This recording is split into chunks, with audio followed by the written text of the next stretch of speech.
more. Yeah. How do I? I was just wondering if we go back to endings and ends, and Yeah. whether you were conflating the two, and whether that was fair, because, I mean, for me, it's clear that there is an epsilon in endings. It's less clear that there's an epsilon, or that it's the same epsilon in ends. And for me, for instance, the ending of a movie is very different from the end of a movie. And the relationship is somewhat, I'm not sure it's identical, but it's somewhat related to the difference between dying and death, and other cases of achievement, verbs that reach a goal. But the goal is not identical to the last stages of reaching it. So one possibility is, maybe you'll hate this, but to say, well, I mean, we found words that obligatorily have the epsilon, a word that where the and applied to physical objects that has it optionally, and maybe ending has it and end does not when applied to temporal. At least it doesn't have to in a lot of these cases. Yeah. I think we can tweak that. Yeah. There are so many things I can ask you about, because you brought so many issues. But let me ask you one very concrete question. What is an allowable feature? So you gave us this feature about neckbands that clearly people find silly, and I actually don't have a clear understanding of why that feature is silly, and what would distinguish it from a non-silly. That's a hard question. I think you can only decide by trying to do it. I mean, in my own practice, what I found is, if I get the right arrangement of features, all of a sudden I can say, okay, here's one combination of those features that I don't know a word for. Let's see if I can find one. So when it starts predicting that there ought to be some range of meanings, as opposed to being confined to some little distinction, then I think I'm on the right track.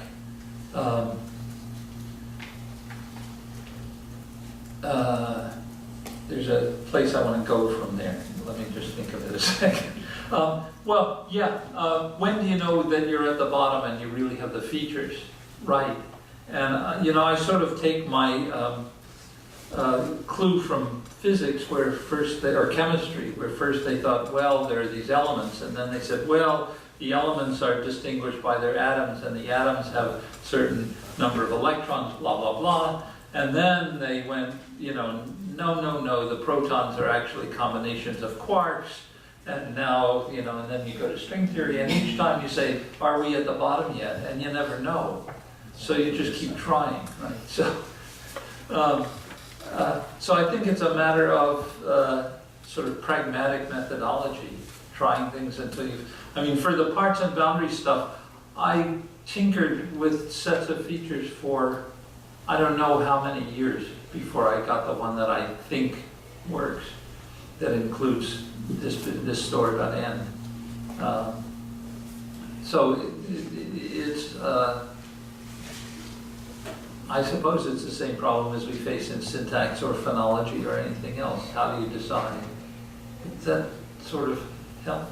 Yeah. It leaves you feeling, oh no, I got to do it. Well, you know, right? as you see when I give my talk, it's very it's a problem of direct relevance. Yeah. Okay. Good. Yeah. You had a question also, right? Yeah. I'm back on ends. Do you have anything to say about it, and do you think we should have anything to say about the fact that even though both the informational book and the physical book have ends, only the informational one has a beginning? It doesn't seem like a particular property of time, and everything's there with the boundaries and the epsilon. Yeah, begin is more constrained in ways that I don't really understand. I mean, it's a subset of the cases you would expect. But, but beginning, here's one piece of it though. Beginning and ending is when the axis is directed. When the axis is not directed, like the table, it's two ends.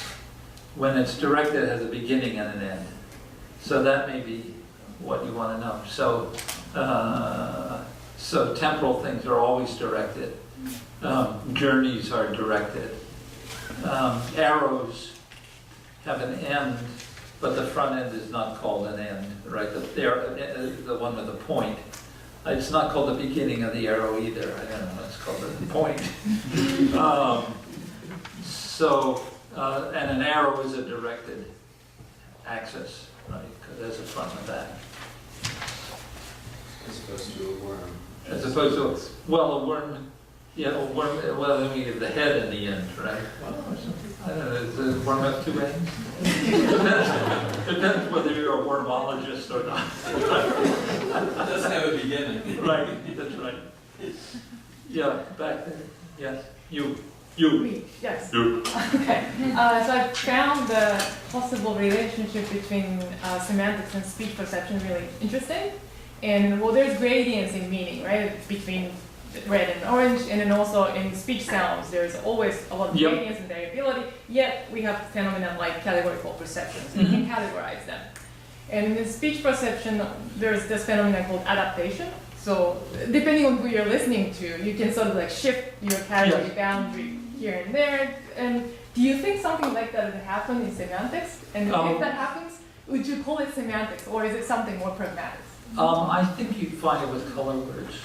I think you also find it, there's some old experiments by LaBeouf about cups and bowls, where the cup is like this and the bowl is like this.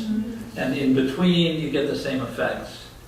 And I think you can run the same kind of thing if you show people a lot of bowls and then something that is more cup-like, but would normally be called a bowl, nevertheless, will be called a cup. I mean, I think it's exactly the same Function came in there too with LaBeouf. Yeah, he put a handle on it. Yeah, and if you're drinking from it, yeah, I mean, there are all kinds of things coming into play. But do you think we are all constantly adapting to Yes. situations and people and who you're talking to? Your semantic representation would be adjusted? To some extent, yeah. I'm sure we could think of some common sense examples if we gave it a few minutes. But lots of other questions. Yeah, back there. Beautiful talk, great, as always. So just to follow up on what Chikusa was saying, another way to look at it would be to not take the reductionist perspective, because in physics, you can go lower, but you wouldn't find a chemist who's trying to explain anything in chemistry using quarks.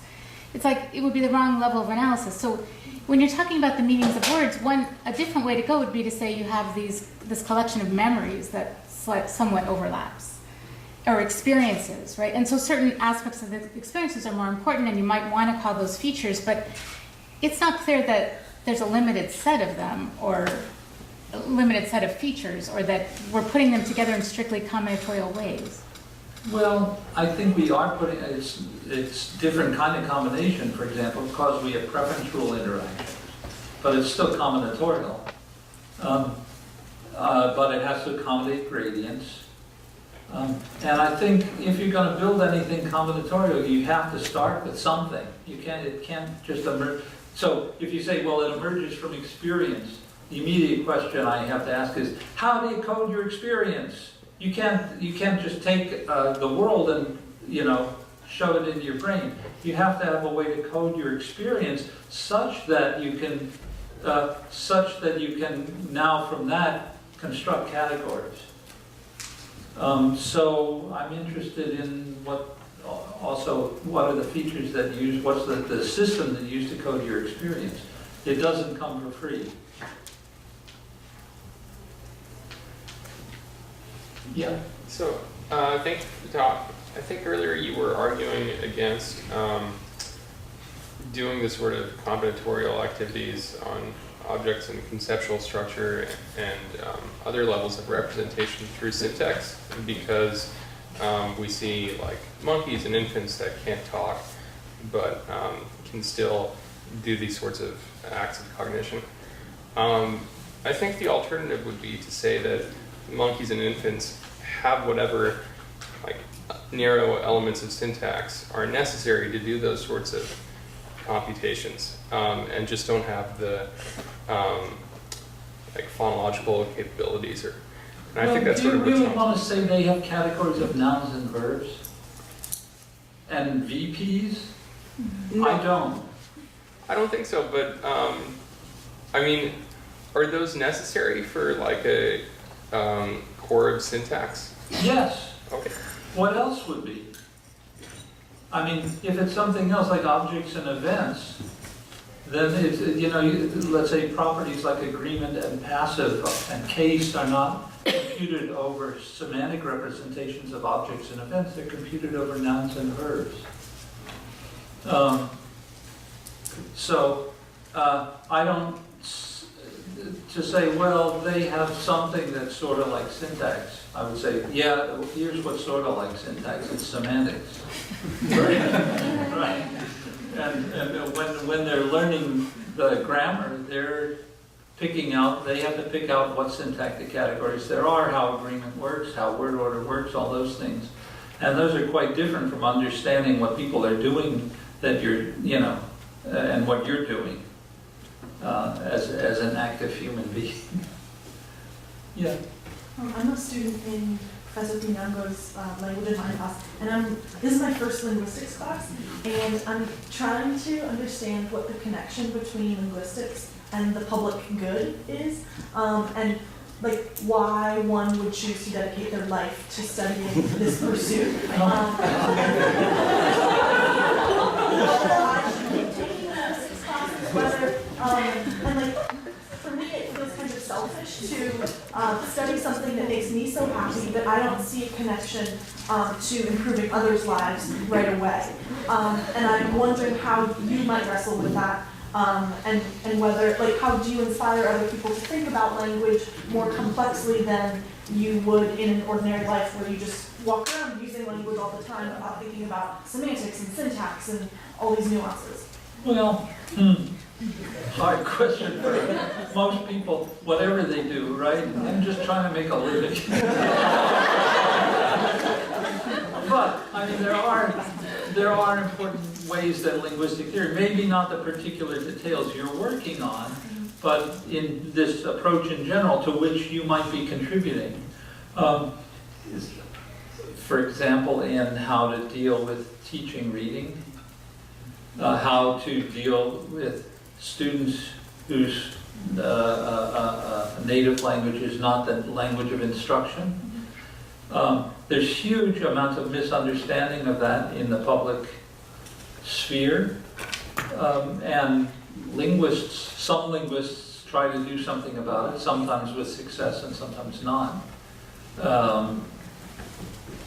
Issues in dyslexia as well as, those as well as language teaching. If it matters that languages are disappearing off the face of the earth as fast as, as we can make them, unfortunately. If that matters, having linguists there to defend these languages is important. And so on. I think one of the big victories, I think, of linguistics was convincing the world that sign language is a language. That's really made a huge difference in the world.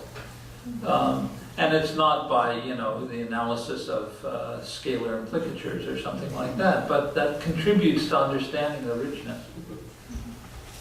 I think that Yale will start to offer its first American Sign Language class next semester.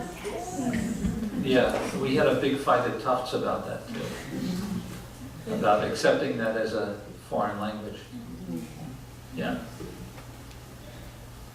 Back to semantics. Yeah. Yes. My question, and I'm familiar with your work, and thank you for the talk, Ray, is how you would respond to where this general framework fits into, say, the so-called cognitive linguistics traditions. I'm not coming from that tradition at all, so I'm curious how you would respond to sort of that way of approaching phenomena. Is it that they're not combinatorial enough, that they don't recognize the features and algebraic portion of language? Is that one criticism you might have, or caution? I think it's more of a caution.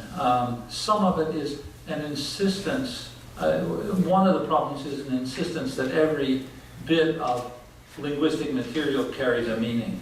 And I don't think that's the case. I think you have to leave room in your theory for purely grammatical things like nominative and accusative case, and these kind of where you put the verb at the end of the sentence. you know, if you put the verb at the end of the sentence, that's not meaning bearing, it's just the way the language works. There's also issues of just rigor. I mean, are things being properly controlled for, or are they, my impression of a lot of that work is it's not very clean. I hope I'm offending somebody. But, you know, I think also, at least in my experience with this literature, I haven't looked at it in quite a few years, is that although it talks about psychology a lot, it really doesn't appeal to the psychological literature beyond a few canonical texts on categorization. And there's a lot more to be said about cognition than that. And a lot more Right, context. but you can't say that and say you haven't read it for years, because Yeah. that's really not true. There are people, there are lots of Yeah. us who look at, I mean, you don't recognize me, do you? I'm Adele. You know, I could see. Oh, okay. So, I couldn't see you. before, yeah, okay. Sorry. No, that's okay. I mean, because I would say there's really, you know, we're very close, right? It is the features. But, I mean, you know, that would differentiate us. But beyond that, I don't think there's huge amounts that does. Well, it depends on the Depends on particular sub-community and the, yeah.